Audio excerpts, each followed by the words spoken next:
नमस्कार दोस्तों, स्वागत है आपका अपने चैनल विपन टेक्निकल ट्रेडिंग में। दोस्तों, आज हम बात करेंगे एक ऐसे शेर की जो सोने का अंडा देने वाली मुर्गी है। दोस्तों, ऐसे ही हम एक एग्जाम्पल के साथ समझते हैं कि ये सोने का अंडा देने वाली कंपनी या शेर कैसे होता है।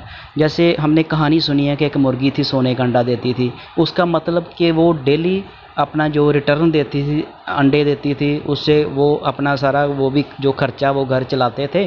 तो उसको लगा एक दिन उन्होंने भी ये सोने का अंडा देने वाली मुर्गी को मार दिया।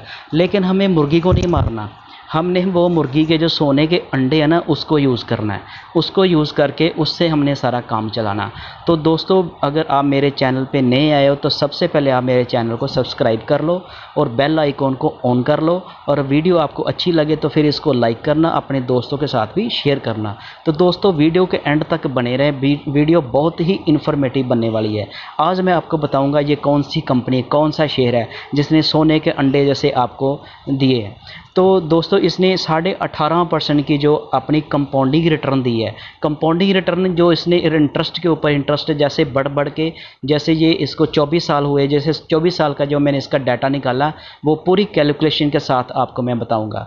दोस्तों, कई बार क्या होता है, जैसे आजकल मार्केट अपने हाई रेट पे चल रही है, हाई पे चल रही है। सेंसेक्स, निफ्टी और बैंक निफ्टी अपने लाइफ टाइम हाई के आसपास हैं। तो बहुत सारे जैसे लग रहा है कि निफ्टी अपना 19,000 भी काट सकती है और बैंक निफ्टी तो 44,000 तक उसने क्रॉस कर दिया। सेंसेक्स भी अपने लाइफ टाइम हाई के ऊपर है। दोस्तों, जब मार्केट हाई रेट पे होती है, हाई टाइम पे होती है, लाइफ टाइम हाई पे, तो वहाँ पे हमें थोड़ी सावधानी बरतनी चाहिए।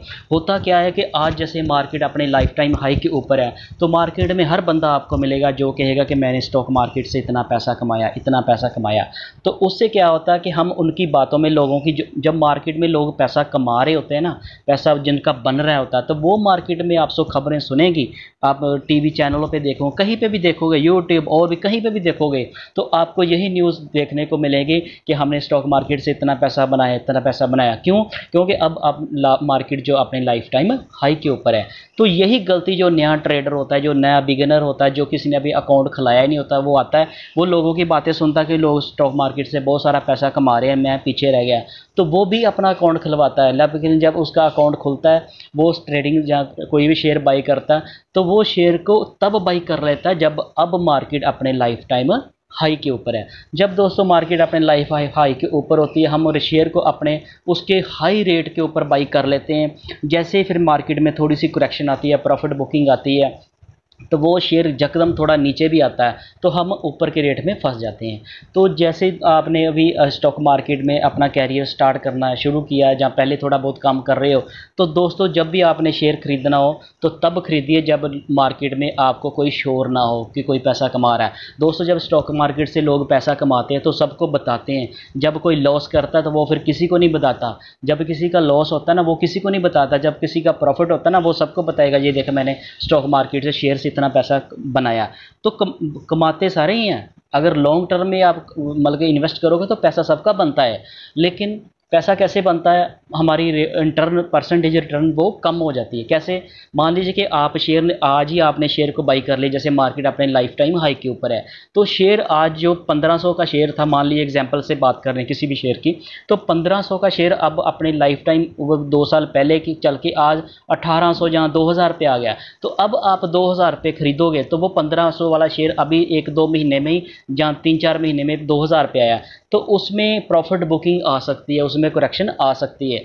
आपने वो शेयर को बाई करना जो अपने 200 दिन की मूविंग एवरेज से नीचे हो, जिसका आरएसआई 20, 30 हो, 50 के काफ़ी नीचे हो। जब आरएसआई 50, 20, 22 पे होगा, 20 पे होगा, तो तब आप उस शेयर को बाई करो। जब आरएसआई 80 के पार चला जाए, 80 तक चला जाए, तब आप उसको एग्जिट करके अगर ट्रेडिंग करनी हो, स्विंग ट्रेडिंग करनी हो, तो अगर आप उसमें पोजिशनल करते हैं, तो पोजिशनल भी जब आपने कोई शेयर बाई करना हो, तो अगर आपने उसको पहले ही अपने लाइफ टाइम हाई के ऊपर बाई कर लिया, तो फिर उसमें जब करेक्शन आएगी तो वो आपका काफ़ी 6 महीने, साल का टाइम पीरियड ख़राब हो जाएगा। जब नीचे आएगा तो आपकी परसेंटेज जो रिटर्न है वो कम हो जाएगी। अगर आपने वो थोड़ा वेट कर लिया, ऊपर के रेट में कम क्वांटिटी ही बाई की, मान लीजिए कि आपने 100 शेयर की, आपके पास कैपेसिटी है उस कैपिटल उसको बाई करने की शेयर को, तो आप पहले 20% बाई करोगे। जैसे वो थोड़ा अगर 2% 3% नीचे आता है, ऐसे करते करते आप थोड़ी थोड़ी अपनी सिप के करके वो शेयर ऐड करते जाओगे, तो आपका जो प्राइस है वो लगभग अगर वो शेयर 10-20% नीचे भी आ जाता तो आपका एवरेज प्राइस में आ जाएगा।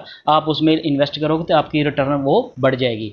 अगर और भी आपने वेट कर लिया, जैसे मार्केट में थोड़ी करेक्शन आ जाती, मार्केट शेयर करेक्ट हुए हैं, अभी भी आप देखोगे निफ्टी का इंडेक्स देखोगे, निफ्टी बैंक देखोगे, सेंसेक्स देखो, उसमें जो शेयर हैं बहुत सारे शेयर अभी चले नहीं हैं। जैसे मैंने आपको बताया था कल की वीडियो में भी कि जो आईटी सेक्टर है, निफ्टी का इंडेक्स लगभग 19,000 के आसपास आ गया, 18,700-800 के ऊपर आ गया, लेकिन अभी भी आईटी सेक्टर के बहुत सारे शेयर, जैसे मैंने कल आपको इन्फो बताया था, विप्रो बताया था, टीसीएस बताया था, वो अभी शेयर चले नहीं हैं, वो अभी अपने 2.5 साल के लो प्राइस पे मिल रहे हैं। तो ऐसी कंपनियों में हम इन्वेस्ट कर सकते हैं जिसमें हमें एक पोटेंशियल है, उसमें अभी बढ़ने की क्षमता है। क्यों अभी वो 2.5 साल के नीचे है। अगर इससे और भी नीचे जाएगा तो वो पहले से 20% गिरे हुए हैं, तो अगर और 20% गिर जाएंगे तो आप उसमें एवरेज करके अच्छी अपनी रिटर्न बना सकते हैं।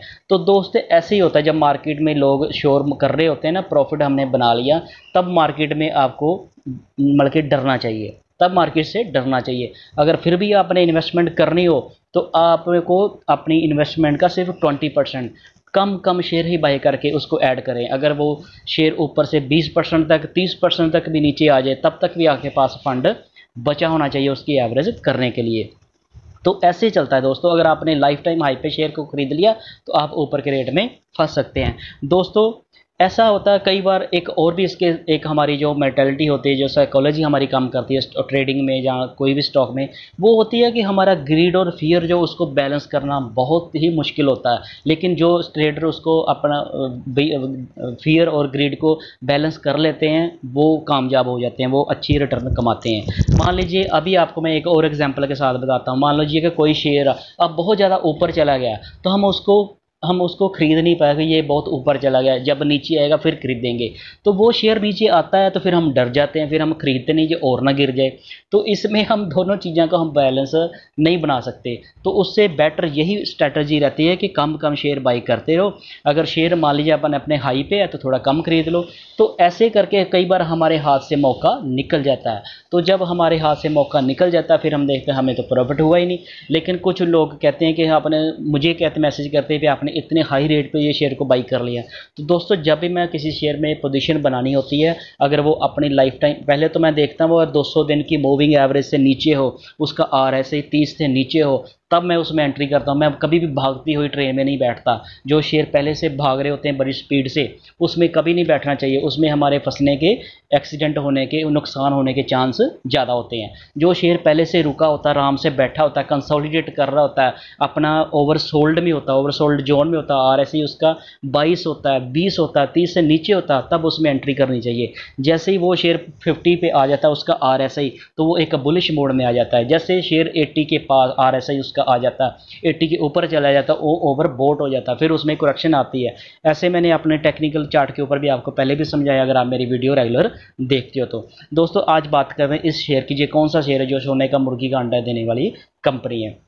तो वीडियो के एंड तक बने रहे, अगली स्लाइड में मैं आपको बताता हूँ। ये देखो दोस्तों, ये 62 रुपीज़ का शेयर था। कब? 1999 में, जब ये कंपनी ऑनलाइन लिस्ट हुई थी। कंपनी बहुत पुरानी है, लेकिन हमने वो डाटा निकाला जो अब ऑनलाइन लिस्टेड है। ये 1990 की बात है। तो तब शेयर का प्राइस था 62 रुपीज़। हमने मान लीजिए कि 1 लाख रुपए इन्वेस्ट किसी ने भी किया होगा, किसी ने किया होगा, तो उसको एक इससे डिवाइड करके कितनी क्वांटिटी मिल जानी थी। शेयर 62 रुपीज़ का शेयर, तो 1 लाख पे हम इसको डिवाइड करते हैं, हमारे शेयर की क्वांटिटी आती है 1612 शेयर। आपके पास आ जाने थे 1612 शेयर। आज इसका प्राइस कितना है? 4708 रुपये। 4708 रुपये शेयर का प्राइस हो गया। कितने का? जो 62 रुपीज़ का था। तो इसकी दोस्तों वैल्यू निकल के आती है, इसको हम इसके साथ मल्टीप्लाई करेंगे वैल्यू के रेट के साथ, तो ये बनता है 75 लाख, 75,99,296 रुपये बनते हैं दोस्तों 1 लाख रुपए के। तो इसने डिविडेंड कितना दिया? डिविडेंड इसने दिया 323 रुपये। ₹323 इसने डिविडेंड दे दिया ये वाला, ठीक है। तो 323 हमारे पास क्वांटिटी कितनी थी, 1612 शेयर, तो 5,20,000 तो इसने डिविडेंड ही दे दिया। लगभग हमारे 1,00,000 का 5 गुना पैसा इसने डिविडेंड से ही कर दिया दोस्तों। तो इसकी जो टोटल वेल्थ बन गई वो कितनी बन गई, 81,10,000, लगभग 81,10,000। हमारे 1,00,000 का 81 गुना पैसा हो गया। अब आप सोच रहे होगे टाइम पीरियड भी तो बहुत हो गया, हाँ हो गया, 24 साल हो गए। तो आप कहीं और पे भी कैलकुलेट करके देख लो, कहीं पे भी आप और कहीं पे इन्वेस्टमेंट करना चाहते हो स्टॉक मार्केट के अलावा, तो आपको अगर 1,00,000 का 81 गुना पैसा होता तो मुझे भी दोस्तों बता देना, मैं भी वहीं पे इन्वेस्ट कर दूंगा। तो कहीं पे भी इतना पैसा नहीं बनता दोस्तों। आप 62 रुपीज़ की हमने ये कंपाउंडिंग वैल्यू निकाली है, तो इसकी अगर हम कंपाउंडिंग वैल्यू निकालें जी, हमारा पैसा तो हो गया 81 गुना, 81 गुना पैसा हो गया। इसकी जो रिटर्न आई है वो आई है 18.50, लगभग 18.5% की इसने जो हमें कंपाउंडिंग रिटर्न दी है 24 सालों में। तो दोस्तों इसकी जो एवरेज आती है ना, इसकी जो डिविडेंड की एवरेज आती है वो आती है 1,800 रुपया मंथली। 1,800 रुपये इसने हमने इसको डिवाइड कर दिया, जो 15,20,000 था ना, इसको हमने 24 सालों से डिवाइड कर दिया, मतलब 288 मंथ होते हैं 24 साल में। तो हमने 24 से 5,20,000 को 288 में डिवाइड कर दिया, तो इसकी जो एवरेज निकल के आई वो आई 1,800 रुपया। इसकी हम मंथली एवरेज निकालें तो वो बनती है 1.8%। तो इसकी हम टोटल गेन की एवरेज निकालें, टोटल गेन इसने कितना किया, इसने हमारा 81 लाख बना के दिया, तो हमें मिला कितना, 80 लाख। एक तो हमारा अपना था, 80 लाख को हम 288 से डिवाइड करें तो ये वैल्यू निकल के आती है दोस्तों 28,160 रुपये। तो उस 1,00,000 का हमने 28,000 हमारा मंथली गेन हुआ, तो उसको कैलकुलेट करें तो वो 2.5% बनती है। लेकिन ऐसी कैलकुलेशन नहीं होती, क्योंकि हमारी कंपाउंडिंग कैलकुलेशन होनी होती है। तो कंपाउंडिंग कैलकुलेशन के हिसाब से ये बनता है 18.5%। दोस्तों 18.5% की इसने रिटर्न दी है, ठीक है। तो कहीं पे भी हमें यहाँ पे पैसा आप कैलकुलेट करके देख लो तो इतनी रिटर्न हमें कहीं पे नहीं मिलती। तो दोस्तों अब आप सोच रहे होंगे कि ये कौन सी कंपनी है इतना अच्छी रिटर्न देने वाली। तो दोस्तों आगे स्लाइड में अभी आपको मैं कंपनी का नाम बताता हूँ। ये देखो दोस्तों, कंपनी का नाम है फार्मा सेक्टर की कंपनी डॉक्टर रेड्डी। इसका शेयर प्राइस आज चला है 4708 रुपये। बहुत ही दिग्गज कंपनी, निफ्टी 50 का part, large cap company. Pharma sector भी अभी अच्छी तरह से चला नहीं है, जो सेक्टर अभी चले नहीं, आईटी सेक्टर नहीं चला, फार्मा सेक्टर नहीं चला, तो ये जब चलेंगे ना तो तब आपकी रिटर्न बढ़ेगी। जब शेयर दोस्तों नीचे होता हमें डर लगता है खरीदने से और ना गिरे जाए, जब ऊपर होता फिर हम खरीद नहीं पाते कि जी अब तो ऊपर चला गया। तो कहीं ना कहीं आपको टाइमली हमें डिसीजन लेना पड़ता है। तो जैसे किस लेवल पे शेयर हो उस हिसाब से हमें स्ट्रैटेजी बनानी पड़ती है। अगर शेयर अपने लाइफ टाइम हाई के ऊपर है तो कम शेयर ही बाई करो, उससे नीचे भी है तो उस हिसाब से भी आप पहले जो शेयर गिरे होते हैं उसको ही बाई करना का बेनिफिट रहता है। तो दोस्तों इसका जो डिविडेंड है ना, वो एक और डिविडेंड इसका आ रहा है 40 रुपये। ये 40 रुपये का डिविडेंड दे रही है, और इसकी जो एक्स डेट रिकॉर्ड है वो है 11 जुलाई। 11 जुलाई से पहले अगर आपके अकाउंट में ये डॉक्टर रेड्डी का शेयर होगा तो आपको 40 रुपये पर शेयर का बेनिफिट मिलेगा, जो सीधा आपके अकाउंट में आ जाएगा। तो ये कितना हो गया, अपने लगभग 1% हो गया। 4700 का शेयर जब 40 रुपये डिविडेंड देता है तो लगभग 1% से थोड़ा सा कम, तो 1% का ये डिविडेंड देता है। तो दोस्तों उम्मीद है कि आपको ये मेरी इन्फॉर्मेटिव वीडियो अच्छी लगी होगी। दोस्तों अगर आपको ये मेरी वीडियो अच्छी लगी तो इसको लाइक करना, अपने दोस्तों के साथ शेयर भी करना और मेरे चैनल को सब्सक्राइब करना। Thank you.